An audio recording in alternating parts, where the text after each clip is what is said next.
Actually, I don't like phone calls. I really don't. But so when Mamanis and Papanis are out of town, I don't pick up my phone, right? But whenever I order food, they get a notification on their phone. So that's how they talk to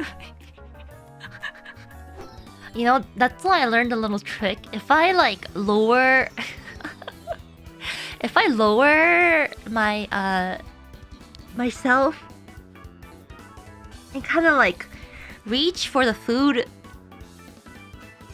or from a very what should I say? Very low angle of approach. I do not trigger my alarm. But the problem is that my parents still see that the food has arrived on the porch, therefore they are camping that. They're camping the doorbell. Which is why yesterday I ordered dinner after the Splatoon collab because I was tired. And then Mama Nee sent me a message and was like, Ina, what you order? I was like, oh, some Greek food. And she texted me like, I was waiting for you to show up on the door, but you didn't show up. I'm just like, oh, sorry, I'm already eating. I'm already eating, Mom. Oh,